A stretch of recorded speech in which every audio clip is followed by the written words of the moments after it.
Well, good morning, everyone. Thanks very much for coming to this talk, as you can see from the title, about programming with constraints.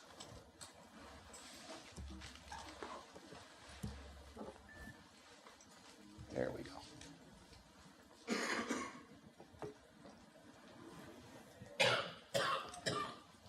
I picked this topic for a very simple reason. I believe that thinking about constraints is going to become a routine part of our daily tasks.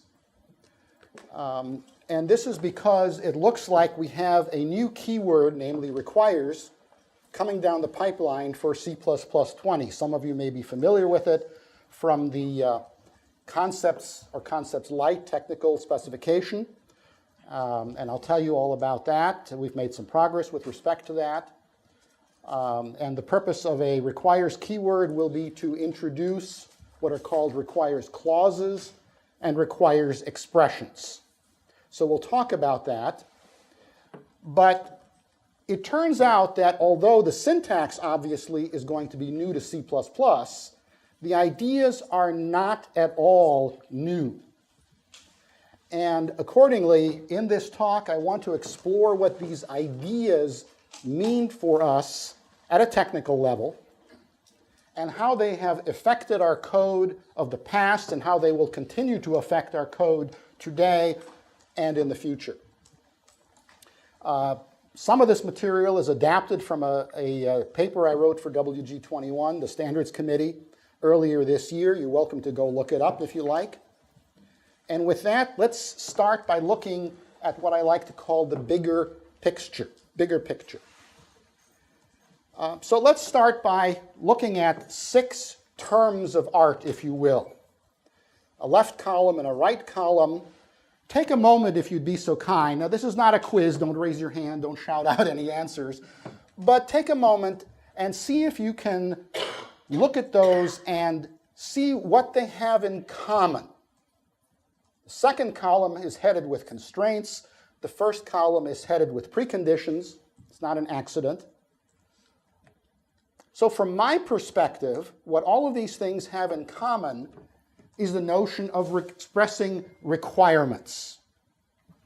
Requirements that some component, often a function, but not necessarily just functions, a requirement that is imposed by a component and that the component is entitled to expect, or assume if you prefer, always holds true. And therefore, we as programmers can write those components accordingly. It's not something we test for, it's something we assume to be true. So here's an interesting question. How do these terms of art differ? Why don't we just have the word requirement? Why do we have all of this vocabulary? So it turns out there are some differences among them. And the differences turn out to be the way the component responds when the requirement fails to hold, when it is not satisfied. Some of these requirements affect the correct use of the component, but others affect the component's existence. Of course, if it doesn't exist, you can't use it, right? So let's talk briefly about preconditions first, right? As most of us, I think, know, a function's precondition is typically a predicate that the function assumes to be true when, at the point that the function is called. Okay? That typically means it holds at runtime, but nowadays we live in a const-expr world, so that can move up to compile time sometimes. But the point is that that precondition has to hold when the function is called. No sooner, and later we don't really care. Okay? And it has to hold each time. Doesn't have to hold in between, but at the point the function is called, the precondition has to hold. Now, for example, I think many programmers believe that, let's say from the standard library, the square root function in CMath. I think a lot of programmers would believe that there's a precondition that the value you supply must not be negative. That's not true. The function has perfectly well-defined behavior if you happen to give it a negative number. It gives you an error no, for example. That's well-defined behavior. So that is not a precondition, all right? A function, a lot of programmers write their functions and they test for the validity of the precondition. If you do that, you don't have a precondition. Pre, as in before you make the call.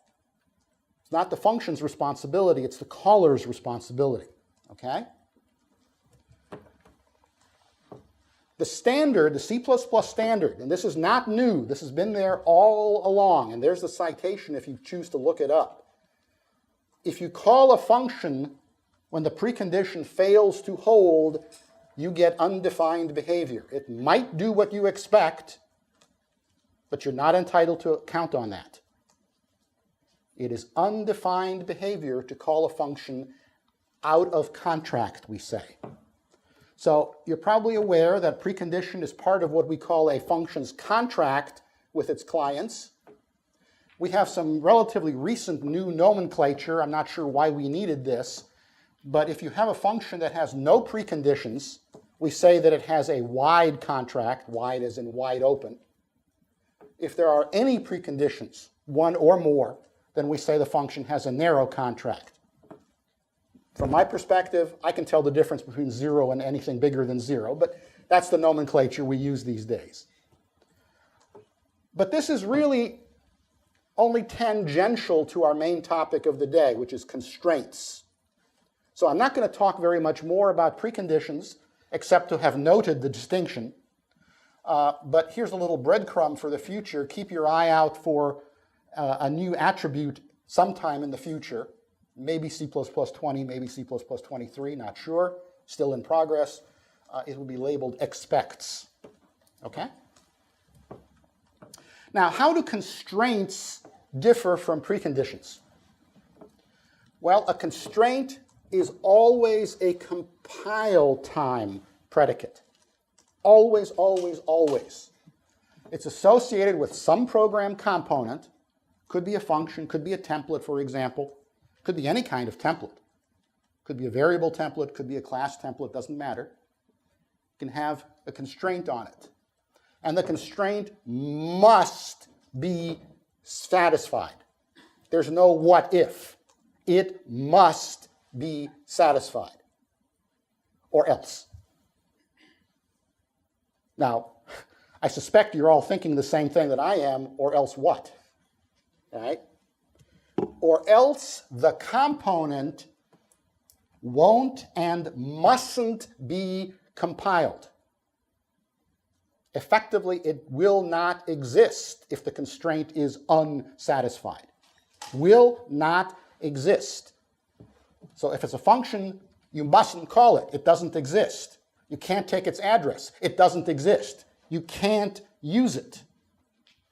But the fact that it won't be compiled is not necessarily, in and of itself, an error. You might get a consequential error. You try to use it and it doesn't exist. That's an error. That's not the fault of the component. That's your code that's trying to use a non-existent component. Okay? But we all have some experience with this. In this particular regard, it is not unlike conditional preprocessing. Just because something is not compiled does not necessarily, in and of itself, mean that there's anything wrong. This may be a desired outcome. Depends on what the predicate is, right? But when you're talking about a constraint, and if you take away nothing else, remember this. If the constraint is not satisfied, the component will not be compiled. Some cases may give you a diagnostic. It depends on how it's coded. But not necessarily, and that's not necessarily a bad thing. That may be a desired result. Okay? You may have an overload situation, for example. You have multiple constraints. One of them is satisfied, the others aren't. You can only call the one that exists. All right? Now, I'd like to point out that this is not at all new. I know I said this before, but here are some examples. C++ is all about constraints from day one. I mean, you can say this about any language that features strong type checking. And of course, C++ is famous for strong type checking, right? Well, when you assign a type to a variable, when you make that binding, you are imposing a constraint on that variable, a constraint on how you can use it. You can't assign a string to an int. That's a constraint violation. That won't compile, will it? That'll give you a diagnostic. Okay? So we are all familiar with constraints, but perhaps have not thought of it in quite these terms before. And I'll give you some more examples shortly. Okay? The era that we refer to as C++ 98, C++ 03, limited us to sort of these implicit techniques. But we have had newer technologies now for almost a decade. Because C++ 11, and even before that, if you count TR1, for example, we have had some new tools for, let's say, explicit programming with constraints. For example, we got static assert in C++ 11. Okay? You put that inside a component, that component will not compile unless that predicate is true. And you'll get a diagnostic of your choice. Unless you're programming in C++ 17 where the literal became optional. I had a little something to do with that. We got in C++ 11 in the standard library, we got enable if. Typically used in a Svine context, and we'll talk a little more about that shortly, to prevent the template's instantiation. And of course, if it's not instantiated, it can't be compiled. The constraint fails, it won't be compiled. Okay?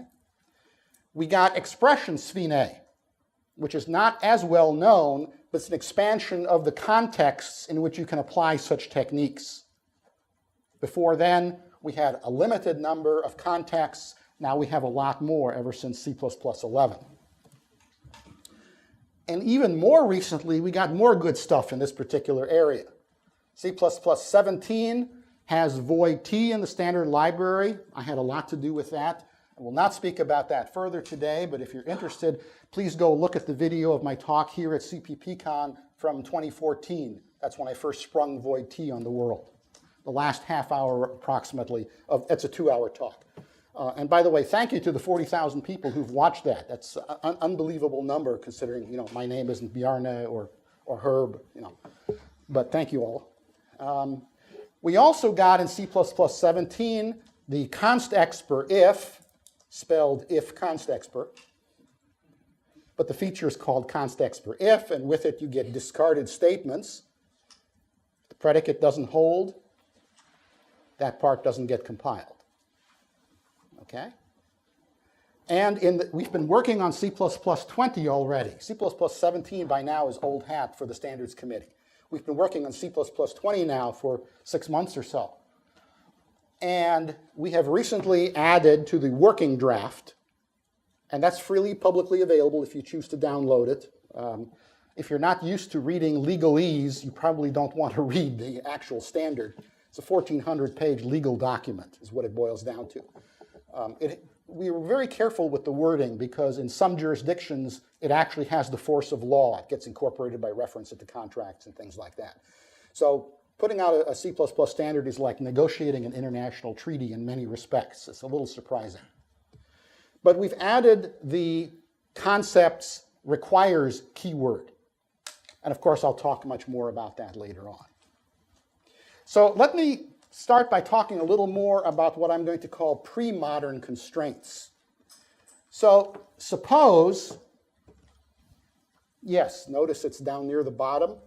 This is how we used to have to write the code. And by the way, this slide gave me more trouble in PowerPoint than any other. PowerPoint really wants to show things from top down. Okay? So we need a C++ programmer to fix that. But okay. So let me use this example. This is going to be a running example. We'll revisit this 2 or 3 times, okay? Suppose what I want to do is just to give me a value and I'll raise it to a given power where the power is known at compile time. So, a little simple bit of metaprogramming, but, no big deal. And the algorithm that I want to use is one that'll give me logarithmic behavior in terms of number of multiplications. The naive approach, I mean, what you teach kids to start with when they first learn exponents is, you multiply it so many times. You raise to the nth power, you multiply, you have n minus 1 multiplications. Okay, well, we can do better.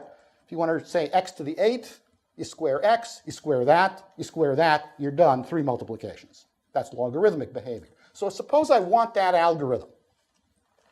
It turns out the easiest way to code that is with some specializations, a primary template and a couple of specializations, okay?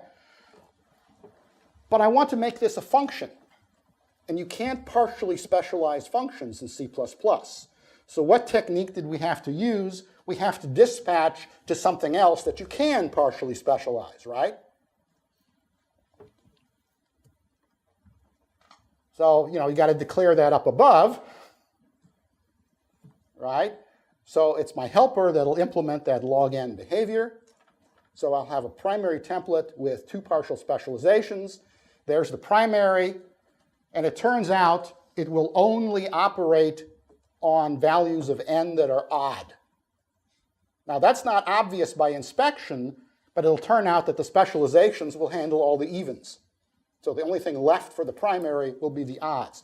But please notice the stuff in yellow. In particular, notice the third template parameter, a bool, not named. I never have to refer to it, so it doesn't need a name. And the predicate is the answer to the question, is n an even number? Okay? So now the specialization, right? If that's true, so here's where evens get handled. If that's true, we do the naive, square the thing and then reduce n by half. Except you need another case to handle the case of 0, which is even, but I don't want any multiplications. So that's kind of how you would do this thing. And there, you can play some tricks and do a little bit better job, but this is kind of straightforward to look at. This is what we would do in C++ 98. But we can do better, and I'll return to this example twice more. But those are constraints. When you specialize a template, you're putting a constraint on that specialization. If the constraint isn't met, that specialization won't be compiled. Okay? Now in C++ 11, I mentioned we got enable if, among other things. If you're not familiar with it, let me give you a real fast overview. It's a meta function. You hand it a predicate, you hand it a type. The predicate is true, you get back an alias to the type. If the predicate is false, there is no alias. This is a feature you can only do in metaprogramming. You can't write a function that refuses to give you an answer. I mean, yes, you can throw exceptions, you can call std terminate, things like that. But if you have a normal return, you can't have a function that gives you no answer. But in metaprogramming, you can. And what does it look like? Well, it's a primary template and 1 specialization. I've chosen to have the primary handle the case where it's true, and you'll notice there's the alias using type equals t. And then the specialization, when the predicate is false, a constraint, there is no alias. Empty braces, right? So this is what enable it. This is how it's almost always implemented. I mean, you can flip the role of the primary and the specialization, but there's almost no other way to implement this. And you can say, okay, that's pretty straightforward, but what good is that? So what? Well, first, think about one thing. Think about a call to that meta function where the predicate is false, but you're asking for the type anyway, as if there were an alias. And most programmers who have not seen this before would say, well, that's got to be an error. Well, it is sometimes an error, and welcome to Svine. Now, what has that got to do with constraint programming? Well, we have to talk about Svine a little bit first. And I know I've spoken about this before, and some of you are familiar with SVNA, but there's a new wrinkle in C++ 17 that you may not yet have encountered. So let me go through it at a sort of high level, okay? So there are two main steps in instantiating any template declaration. I mean, yes, there are lots more details I don't propose to go into, but there are two principal steps. And the first one has got to be, what are my arguments? What are the template arguments? Okay? So how does the compiler determine either, well, you can see it's up there. Sometimes deduce, sometimes just get your hands on. How do you obtain the template argument? And it turns out there are now 4 ways this can happen. There used to be 3. We now have 4. New in C++ 17. Okay? And they can arise in combination if you have multiple template arguments. One can come about this way, one can come about a different way. Okay? So what are the 4? Well, I've labeled them A, B, C, D.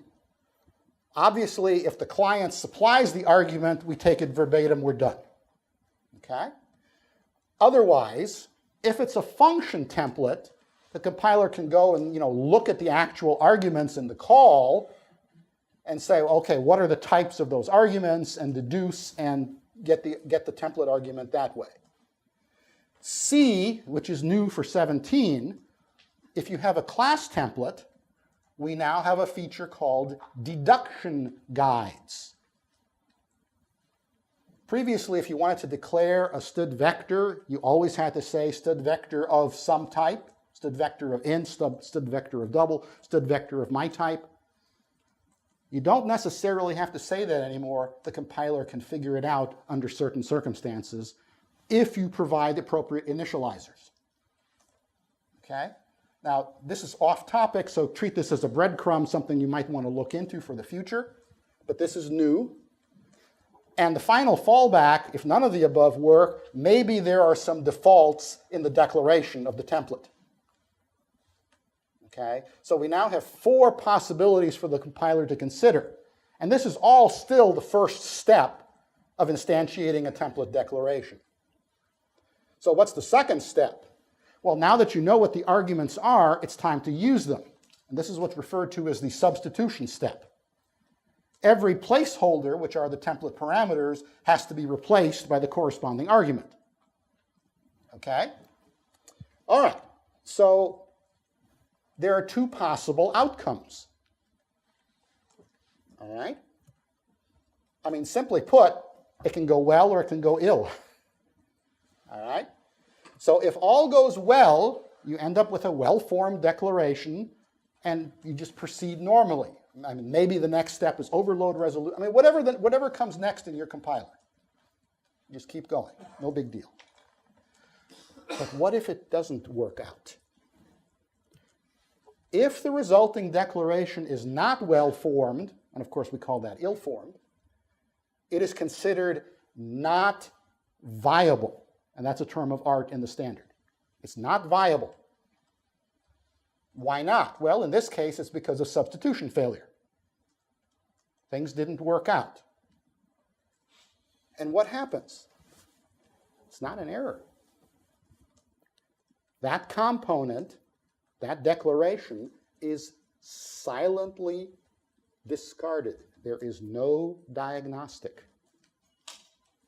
In other words, substitution failure is not an error. SVNA. The term was coined in the early 2000s by David van der Voort, I believe. Okay? So that, in a nutshell, that's how SVNA works. And there's some other speakers this week who will talk more about SVNA, I'm told. So, the question is, what is this good for? How does this affect programming with constraints? Well, the most common use of SVNA is via enable if. So I'm about to show you a set of 3 functions constituting an overload set. And if you look at the predicates, at the constraints, you will find that at most one of them can be true and the other 2 will not hold, will be unsatisfied. which means those two will be silently discarded and I'm left with exactly 1. So let's return to my example. Okay? 3 overloads to do those, those 3 parts of my algorithm. All right? If n is 0, return 1. But notice, enable if requires here that n be exactly 0. Well, okay, well, what if it isn't? Well, then there is no return type for this function. Enable if has nothing to return. And the declaration becomes ill-formed and is silently discarded. Alternatively, here's an overload. Notice, same function, same function signature. It's an overload, same name, but with a different predicate. This time, if n is non-zero and even, do it this way. If that doesn't hold, that's also going to be ill-formed for exactly the same reason, and it won't be compiled silently. Not a bad thing, because I'm going to want the case when it's odd. So I've written my constraints so that they're mutually exclusive. At most, one will be well-formed. The other two are silently discarded. Okay? And this is a typical use for enable if in the standard library. And of course, as I said, we've had this since C++11. We've actually had it since TR1, but not everybody used TR1. Okay? So programming with constraints is really not new. So why aren't we happy with enable if? I mean, what's wrong with it? Well, nothing really. But, I mean, let's be honest, there are some limitations to this idiom. I mean, for openers, it requires a template. You can't apply it to non-templates. If you want to apply it to a function that's a constructor, it's a little more challenging because there's no return type. So where do you put the enable if? You can make it an extra argument maybe, but that's visible to the user. You can make it an extra template parameter, but that's visible to the user. You get the idea. It's a little more challenging. Okay? There's some design issues all of a sudden. Okay? And let's be honest, further, what you get is not exactly transparent. Okay? If this were the first time that you encounter enable if, you might say, what the dickens is this? What's going on here? Because you really have to understand the idiom to be able to read code like that. Once you do, it's fine. But it's like anything else. You have to become familiar with it. People like to use the word weird. That just means unfamiliar. All right? That's weird. That's because you don't get it yet. Once you understand it, it's no longer weird, right? It's familiar. And it turns out we have newer techniques, which brings us to what I've called modern and postmodern constraints. So C++17, as I said, gave us constexpr-if. And along with it, we got what are called discarded statements. Remember my theme. If the constraint doesn't hold, it's not compiled. Here, they explicitly become discarded statements. Be a little bit careful if you haven't used this before. There is a requirement that even discarded statements have to be well-formed. That's a little stronger than is actually true, but that's a good guideline to start with. Okay? So for example, don't put a static assert in a constexpr-if. Here's a trivia question for you. Do you know what part of speech is a static assert? It's a declaration. It's considered a declaration if you look at the standard. There's your C++ trivia for the day. Okay? So, every branch of a constexpr-if has to be at least parsable. Okay? So it differs from like pound-if in this regard. If it's not there, we don't really care.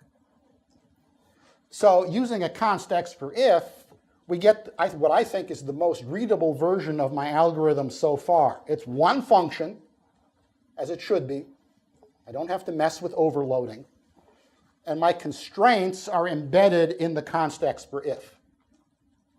Right? If constexpr n is 0, return this. And the other becomes a discarded statement. It's not there when n is 0. And if n is not 0, this branch is a discarded statement. It's not present. Okay? Else if it's even, do this. Else it must be odd, do that.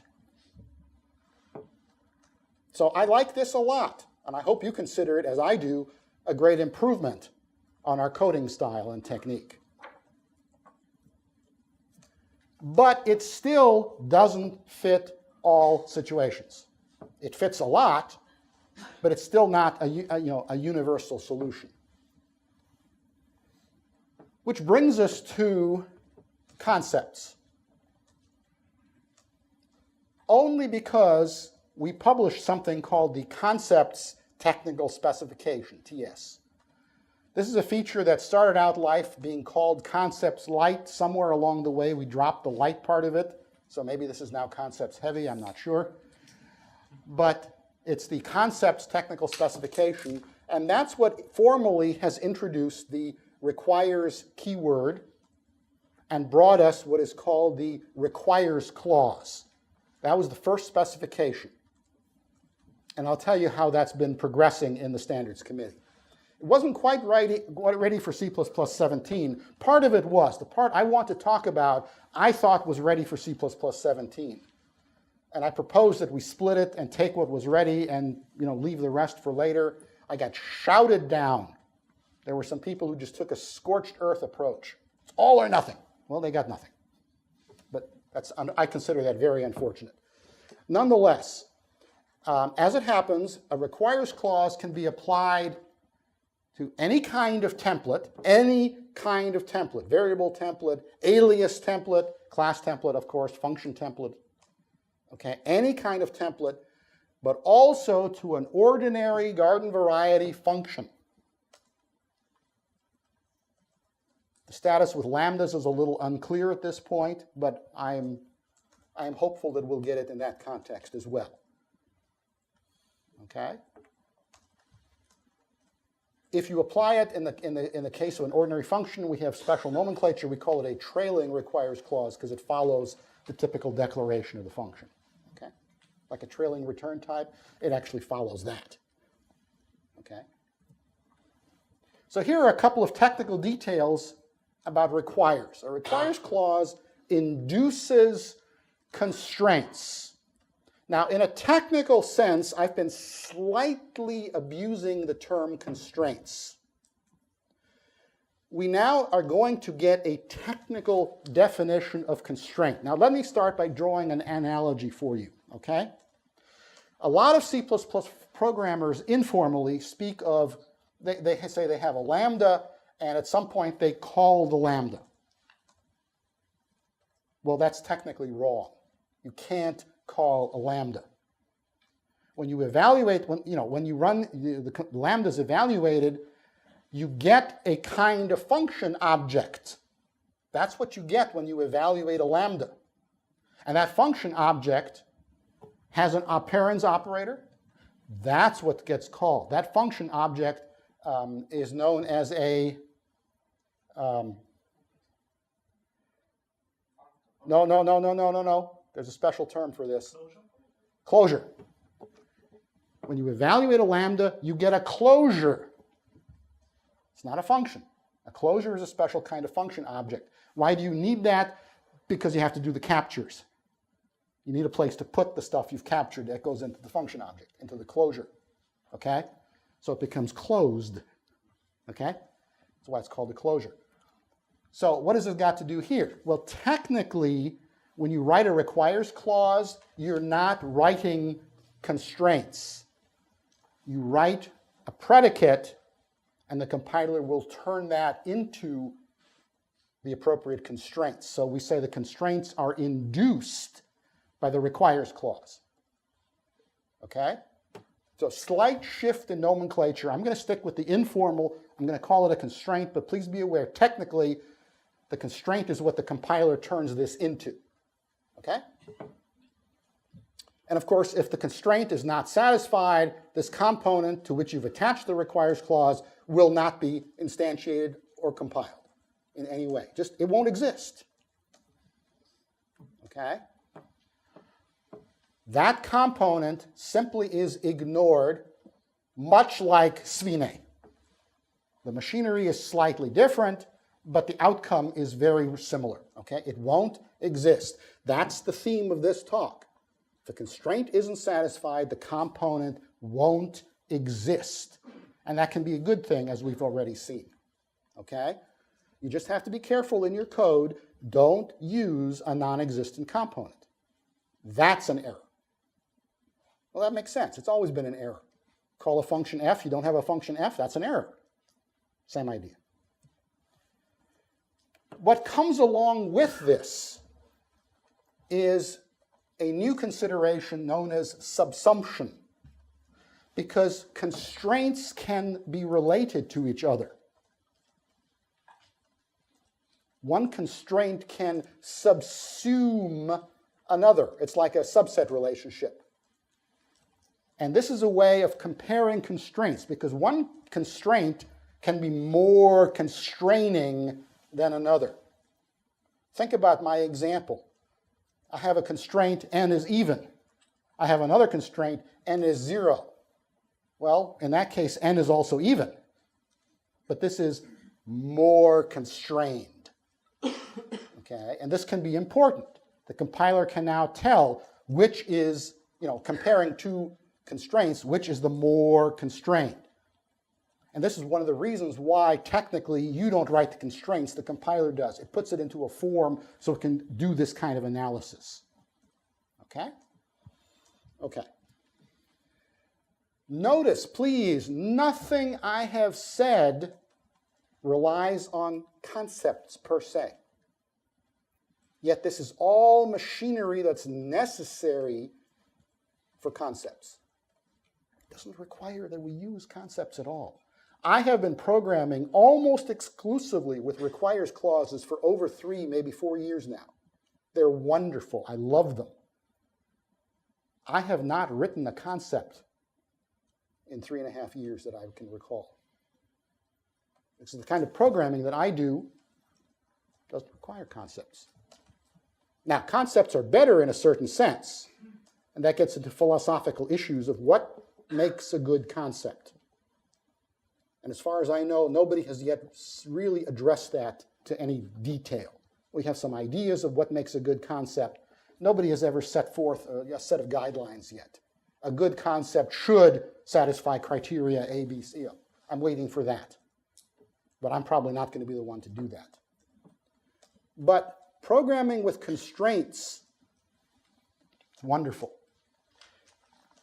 Here's an example. Suppose I have 3 different transmit functions. And of course, transmission relies heavily on endianness, right? I mean, there are other ways of coding this, but imagine for a second.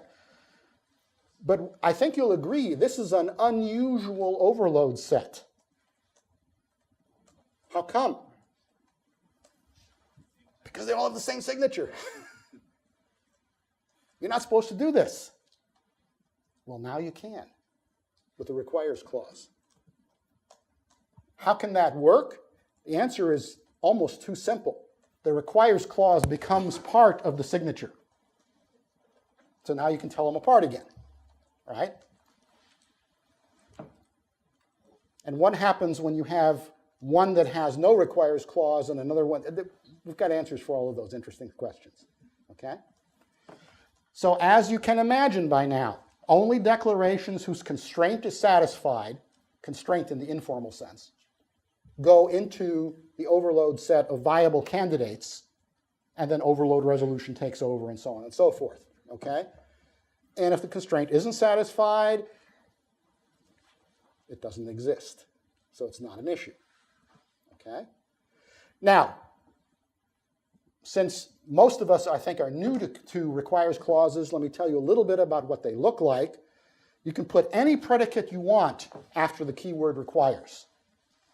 Any predicate you want.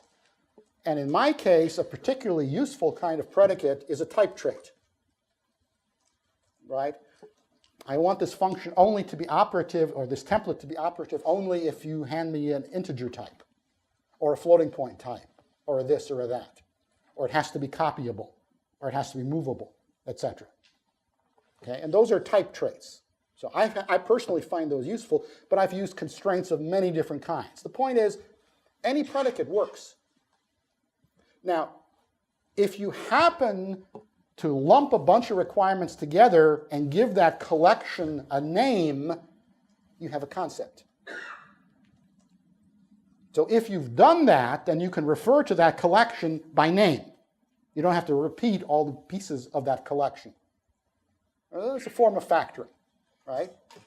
So if you have a concept and it happens to be named C, just to keep it short for a moment, then you can say requires C brackets T. And it looks like a template instantiation. And in some sense it is. It isn't quite, but it's similar, okay? You can just say requires C of T. Or there are some shorter forms that are possible. Alexander Stepanov, for 20 years now, has been lobbying for us to be able to write template C of T, which is absolutely equivalent to the longer form class T ... requires C of T. Okay, that's what I mean by a shorter form. There might be others as well. That's a little bit up in the air right now. But this is the syntax that we've been using for some time, and this is one of particular interest to Alexander Stepanov. If you go online and watch his videos on YouTube, which I highly recommend, first of all, set aside a week or two of your time, because not only are there a lot of them, they are deep, and you will want to think hard about what you're hearing, okay?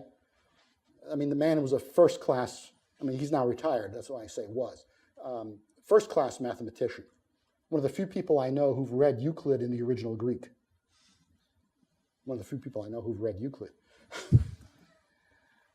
So what I'd like to do now is to walk you through a case study that happened to me late last year, and I wrote it up early this year. Okay? Like so many things, I stepped in this. Okay? Since I've been retired, I get to play.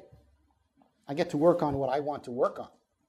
And I've always been interested in the standard library. And I never had the chance to do much with the standard library of my own. So I now have a private implementation of what I call the interesting part of the standard library. I'm not going to do it all, ever. I'm not interested in all of it. But I'm interested mostly in utility components. Because I've been a library writer for most of my professional career. So I write things for other programmers to use. And there's a certain knack to that, okay? So in particular, I mean, how much more basic can you get than std swap, right? I mean, we should be using std swap a lot more than we do. A lot of times you should not use assignment, you should use std swap. If you do things with concurrent programming, do the work, and when you're ready, get the lock, swap the result into place, and release the lock. So std swap is an incredibly important component. It has given WG21, the Standards Committee, headaches ever since we brought it into the standard. Because there are types that want to customize how they swap. Right? Imagine how you swap a vector. You don't change everything from one vector to the other. You take the pointer from here and the pointer from there, and you swap the pointers. You're done. It's very fast. So we want to be able to customize swap. So it's what we call a customization point. But that's another talk. But what I did is I've implemented swap for our purposes twice. I've done it many more times. But imagine that I did it twice. Once I used, let's say, the now classical enable if technology, and the second time I used only this requires technology.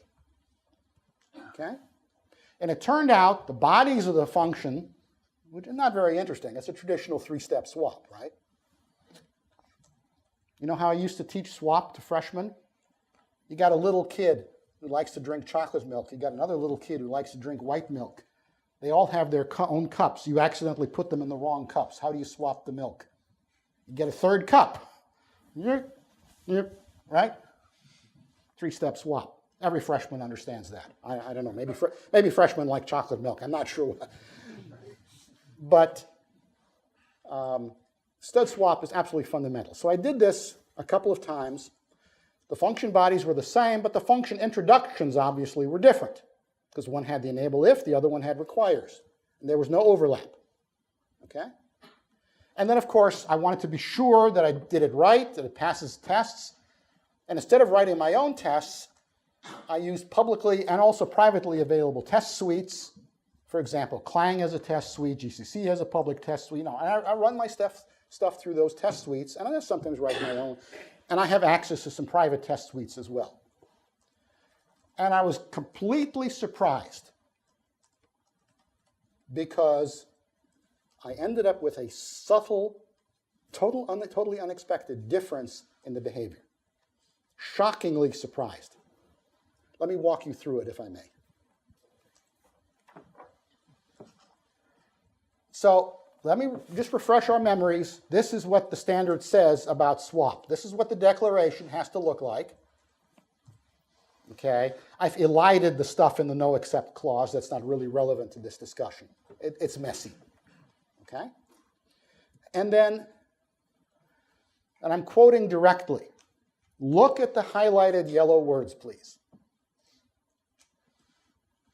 We call things like that words of power. They have a special significance in the standard. Okay? It's a formula. You'll find it over and over and over again if you read the standard. And it specifies a special kind of constraint.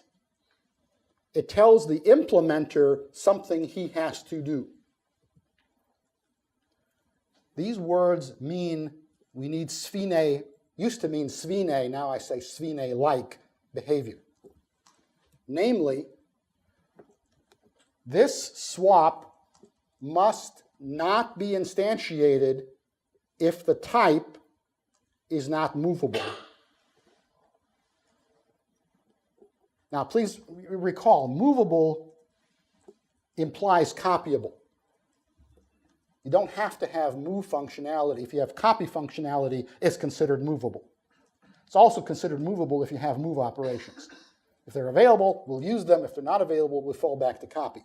So that's all subsumed by calling it movable. Okay? But we must not instantiate this if we don't have movability. Okay? And if you try to call it and your type doesn't have movability, you can't do a swap using std swap. That makes sense. Okay? So here's what I did. And I'm only going to show you the declarations because the bodies are not really very interesting for our purposes. So here's what the enable if looks like. Right? Enable if, and the predicate is movable. And if it is movable, the return type is void. And if it's not movable, there's no return type, it's ill-formed, etc. Won't be compiled. Okay? So that's what I call the classical way of satisfying the constraint, right? And just to spell it out in detail, the enable if is the return type. There are two possibilities. If it holds, this is basically what I told them. You get void, it's well-formed, everything's fine. The predicate doesn't hold, there's no return type, ill-formed, sphene, gone. Everybody with me? Yeah? Okay, good. Then I did it again. And the second one, I mean, this should be pretty straightforward. There's a requires clause. Right? I mean, this is a template. Notice where it goes. It's a requirement on the template parameters. So it goes after the template and before the function declaration. Right? Requires is movable. And there's an ordinary return type now, right? It's the requires clause that induces the constraint. I'm meeting the same constraint, is movable. And again, there are two possibilities. If the constraint is satisfied, the declaration is well-formed, it becomes viable, all is fine. If the constraint is not satisfied, the declaration is non-viable, and it's discarded in a sphene-like way. It's not exactly sphene, but you get the same net effect. Cool. And then came validation. As I said, I ran through some test suites. Swap worked like a champ. But the test suite also had a test for a trait in the standard library named is swappable.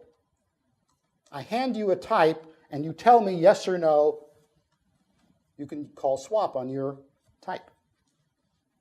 Not necessarily std swap. There is a swap that will work with your type.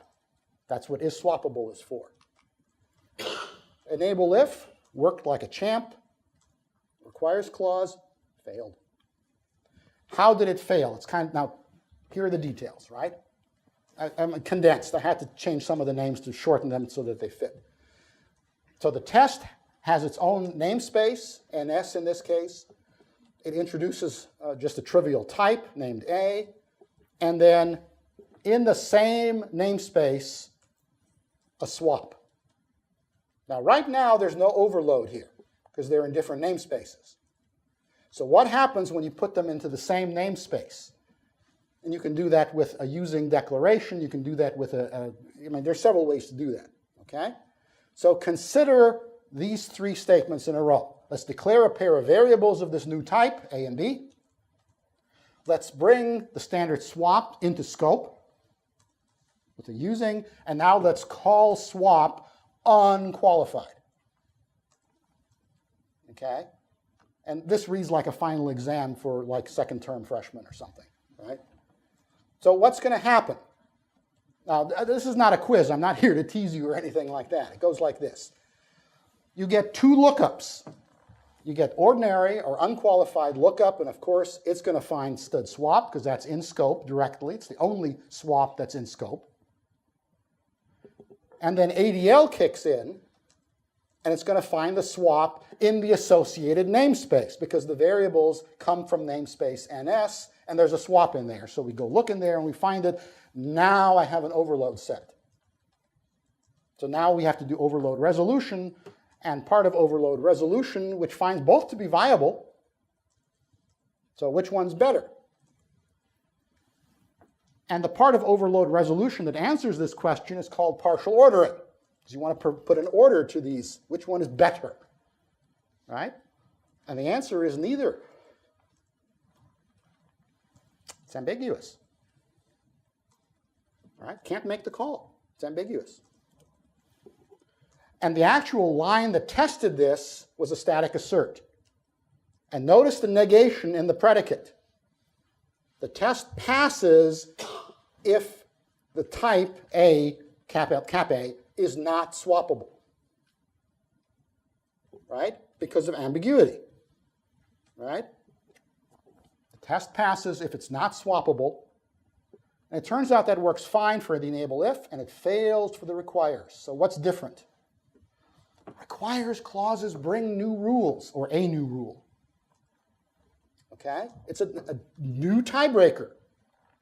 It's along the lines of what we have today. More specialized, more constrained. Okay? If you have two candidates, they're both viable, look at the constraints. Which one is more constrained? That's the winner. Subsumption, remember? If one subsumes the other, it's more constrained, that's your winner. Okay?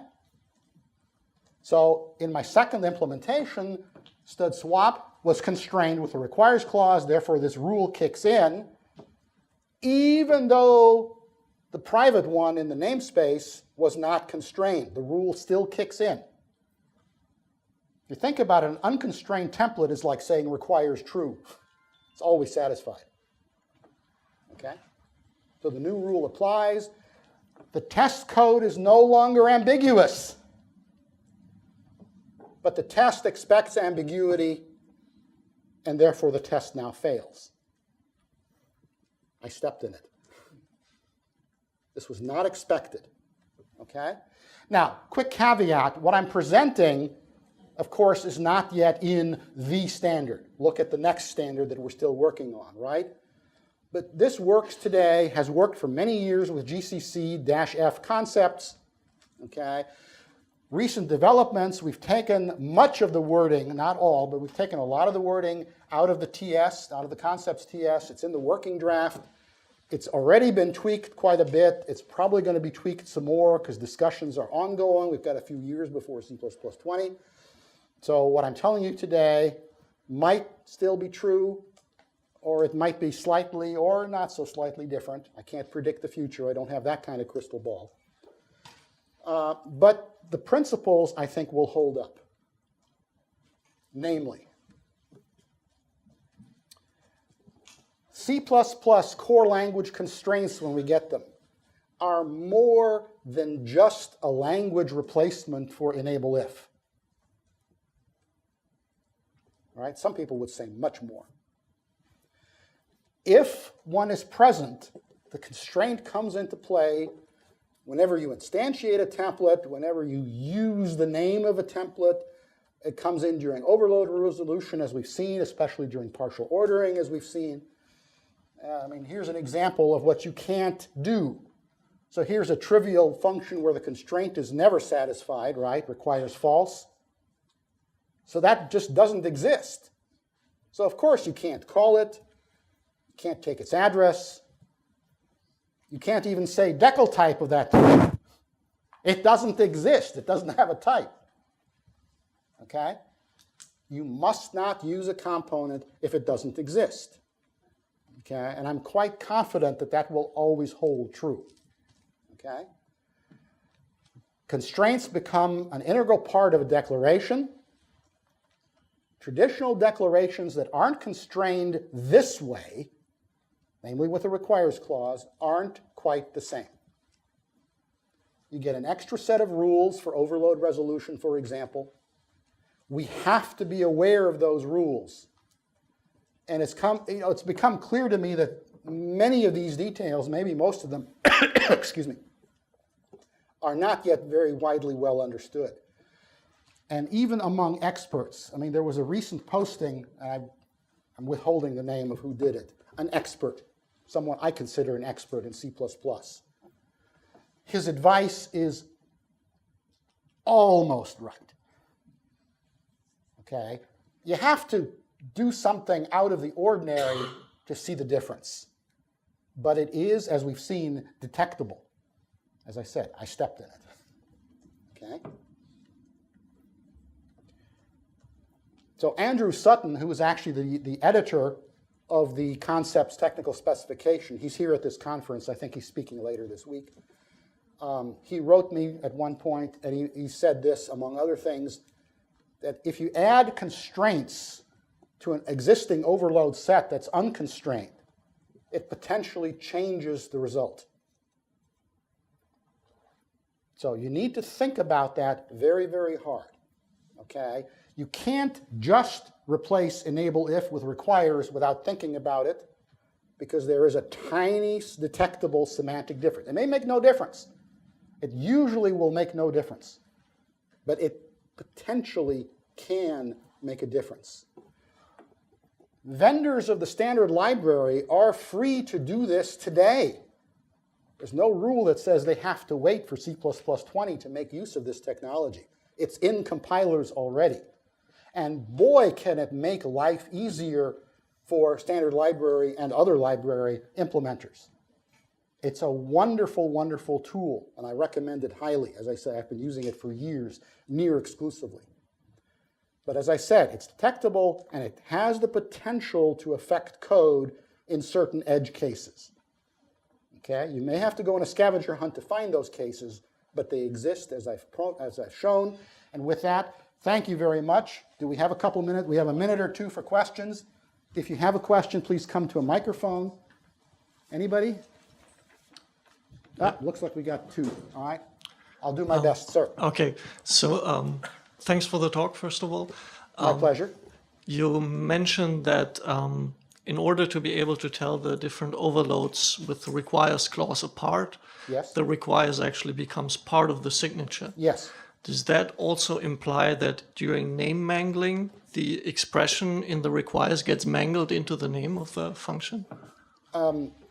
The standard does not mandate anything about mangling. That does sound to me like a viable implementation technique, if potentially awkward, but I'm not the right person to address that. Okay. Okay. If this becomes standard, the compiler writer has to make it work. Okay, thanks.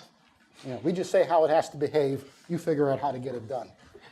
Sir. I had a question about I'll the try and get to example you. you showed and the Yes. circumstance whereby one would add a requirements clause to a function that had no template arguments. Yeah. If and then you had a clause there which had a variable or Yes. something that was called local, and it was totally unclear where that would come from. Yeah, And I should have addressed that at the time. Forgive me for interrupting you. Assume for the moment that there is some kind of global by that name, okay. okay, and that there is an those were. All right, I can. I expected. Sorry, I should have mentioned that the working paper actually has byte ordering primitives in it now. I don't know if they'll stay in the present form, but I tried to use the names that we have for the moment. So the functions that would be selected might be determined by some global variables of constant variables, which are constant values, which are determined at compile time. Correct. Does that sound like a great idea? Depends how you use it. Okay. I mean, does a saw sound like a great idea? I wouldn't give it to a 5-year-old. Okay. One tip, I'm hopeful that you will all go and share this knowledge with your colleagues. I'd like to offer a suggestion, if I may. Think about your audience. For people like us who've been in the business a while, I've presented this material in a direction I call bottom up. For people who are novices or apprentices, think about presenting this top down. They don't need to know all the ins and outs. They just need to know what the behaviors are and how to use it and when to use it. They don't need to know that this is constraint programming. And I've got some hidden slides, by the way, so if you go and download what I'm going to upload, you'll find a couple extra slides that I hid because I was going to run out of time. One final question. I'm sorry, I'm going to run out. If you want, I'll be happy to talk to you in the hallway. Thank you. Do you anticipate that requires will completely subsume Sphinx, or there are some set of problems you will still use Sphinx for? I think there is still a role for Sphinx. I believe it's going to diminish, but we have large code bases that aren't going to go away anytime soon. So we'll be dealing with Sphinx for a very long time to come. But moving forward, like... New code, starting in C++20, I would assume that once the word gets out, that requires clauses will take over from Sphinx. Okay, It just somehow seems more intuitive. I hope you'll agree with me. Anyway, thank you all very much. I appreciate you being here. Thank you.